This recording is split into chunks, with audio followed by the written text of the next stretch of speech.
ಎಲ್ರಿಗೂ ನಮಸ್ಕಾರ. ನಾನು Arpita. Welcome to my channel.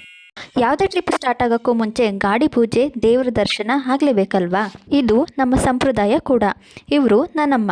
ಮೊದಲು ಗಾಡಿಗೆ ಪೂಜೆ ಮಾಡಿ ನಂತರ ಎಲ್ಲರನ್ನೂ ಪಿಕಪ್ ಮಾಡಿಕೊಂಡು ನಮ್ಮ ಜರ್ನಿನ ಸ್ಟಾರ್ಟ್ ಮಾಡಿದ್ವಿ. ಅಂದಹಾಗೆ ನಾನು ಟ್ರಿಪ್ ಹೊರಟಿದ್ದು ನನ್ನಮ್ಮನ ಕೊಲೀಗ್ಸ್ ಜೊತೆಗೆ.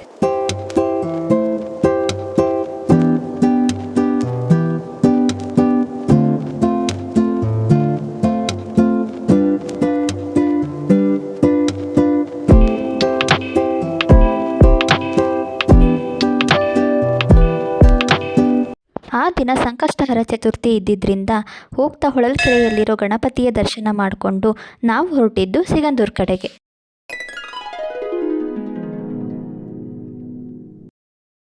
ಸಿಗಂದೂರು ಬ್ರಿಡ್ಜಿಂದ ಸಿಗಂದೂರು ಚೌಡೇಶ್ವರಿ ದೇವಸ್ಥಾನಕ್ಕೆ 2-3 ಕಿಲೋಮೀಟರ್ ಆಗುತ್ತೆ. ಮೊದಲು ಇಲ್ಲಿಗೆ ಬರಬೇಕಂದ್ರೆ ಲಾಂಚ್ನಲ್ಲಿ ಶರಾವತಿ ಹಿನ್ನೀರು ದಾಟಿ ಬರಬೇಕಾಗಿತ್ತು.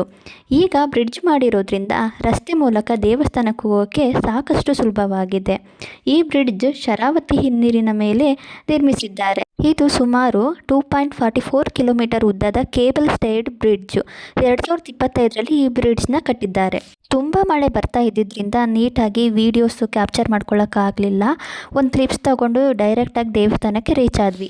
ಬೆಳಿಗ್ಗೆ ಬೇಗನೆ ದೇವಸ್ಥಾನಕ್ಕೆ ಬಂದಿದ್ದರಿಂದ ಕ್ರೌಡ್ ಕಡಿಮೆ ಇತ್ತು, ಹಾಗಾಗಿ ಬೇಗನೆ ದರ್ಶನ ಆಯಿತು. ಇನ್ನು ಇಲ್ಲಿ ಹೊರ್ಗಡೆಯಿಂದ ಬರೋರಿಗೆ ಫ್ರೆಶ್ ಅಪ್ ಆಗೋಕ್ಕೆ, ಸ್ನಾನಕ್ಕೆ ಎಲ್ಲ ರೀತಿಯ ಫೆಸಿಲಿಟಿ ಕೂಡ ಇದೆ. ದರ್ಶನ ಮುಗಿಸ್ಕೊಂಡು ಟಿಫನ್ ಮಾಡಿ ನಂತರ ನಾವು ಹೊರಟಿದ್ದು ಕೊಲ್ಲೂರಿಗೆ.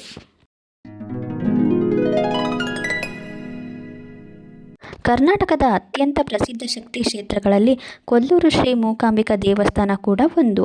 ಪುರಾಣಗಳ ಪ್ರಕಾರ ಮೂಕಾಸುರ ಎಂಬ ರಾಕ್ಷಸನನ್ನು ಸಂಹರಿಸಲು ಆದಿಪರಾಶಕ್ತಿಯು ಮೂಕಾಂಬಿಕಾ ದೇವಿಯಾಗಿ ಅವತರಿಸಿದಳು ಅಂತ ಹೇಳ್ತಾರೆ. ಆದಿಶಂಕರಾಚಾರ್ಯರು ಈ ಕ್ಷೇತ್ರಕ್ಕೆ ಭೇಟಿ ನೀಡಿ ದೇವಿಯ ಆರಾಧನೆ ಮಾಡಿದ್ರು ಅಂತಲೂ ಹೇಳಲಾಗುತ್ತೆ.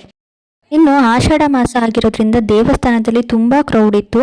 1:30ಗೆ ಕ್ಲೋಸ್ ಆಗೋದ್ರಿಂದ ದರ್ಶನ ಆಗುತ್ತೋ ಇಲ್ವೋ ಅಂತ ಅಂದ್ಕೊಂಡಿದ್ವಿ. ಅಷ್ಟೊಂದು ಕ್ರೌಡ್ ಇತ್ತು.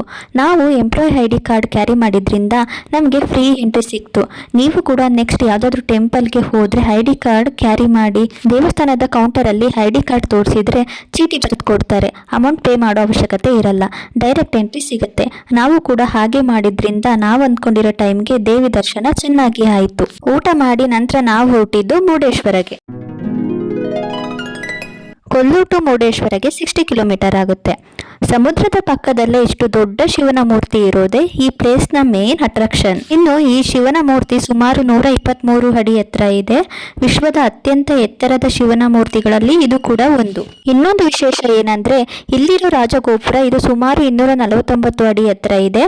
ಗೋಪುರದ ಮೇಲಕ್ಕೆ ಲಿಫ್ಟ್ನಲ್ಲಿ ಕೂಡ ಹೋಗಬಹುದು. ಅಲ್ಲಿಂದ ಬೀಚ್ ವ್ಯೂ ನೋಡೋದಕ್ಕೆ ತುಂಬಾನೇ ಚೆನ್ನಾಗಿರುತ್ತೆ, ಬಟ್ ಟಿಕೆಟ್ ತಗೋಬೇಕಾಗುತ್ತೆ. ಈ ದೇವಸ್ಥಾನ ಕಂದುಗಿರಿ ಬೆಟ್ಟದ ಮೇಲಿದೆ. 3 ಕಡೆ ಸಮುದ್ರ ಇರೋದ್ರಿಂದ ದೇವಸ್ಥಾನದ ಸುತ್ತಮುತ್ತಲಿನ ವ್ಯೂ ನೋಡೋಕೆ ತುಂಬಾ ಚೆನ್ನಾಗಿ ಅನಿಸುತ್ತೆ. ಒಂದು ಕಡೆ ದೇವಸ್ಥಾನ, ಇನ್ನೊಂದು ಕಡೆ ಸಮುದ್ರ. ಎಷ್ಟು ಅದ್ಭುತ ಅಲ್ವಾ? ಪುರಾಣಗಳಲ್ಲಿ ಹೇಳೋ ಹಾಗೆ ರಾವಣನು ಶಿವನ ಆತ್ಮಲಿಂಗವನ್ನು ಲಂಕೆಗೆ ತೆಗೆದುಕೊಂಡು ಹೋಗಿದ್ದಾಗ ನಡೆದ ಘಟನೆಗೆ ಈ ಕ್ಷೇತ್ರದ ಇತಿಹಾಸ ಸಂಬಂಧಿಸಿದೆ ಅಂತ ಹೇಳ್ತಾರೆ. ಇನ್ನು ಆತ್ಮಲಿಂಗದ ಒಂದು ಭಾಗ ಇಲ್ಲಿ ಬಿದ್ದಿತ್ತು ಅಂತ ಕೂಡ ಹೇಳ್ತಾರೆ.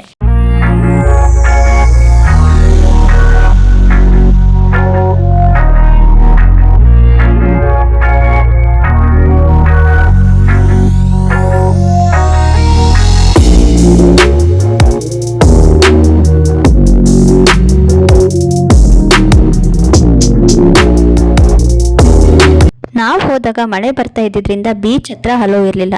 ದೂರದಿಂದಲೇ ನೋಡಿಕೊಂಡು ಒಂದಿಷ್ಟು ಫೋಟೋಸ್ ತಗೊಂಡ್ವಿ. ನೀವು ಯಾರೆಲ್ಲ ಈ ಪ್ಲೇಸಸ್ಗೆ ಹೋಗಿದ್ದೀರಾ? ನಿಮ್ಮ ಎಕ್ಸ್ಪೀರಿಯನ್ಸ್ ಹೇಗಿತ್ತು ಅಂತ ಕಮೆಂಟ್ ಮಾಡಿ.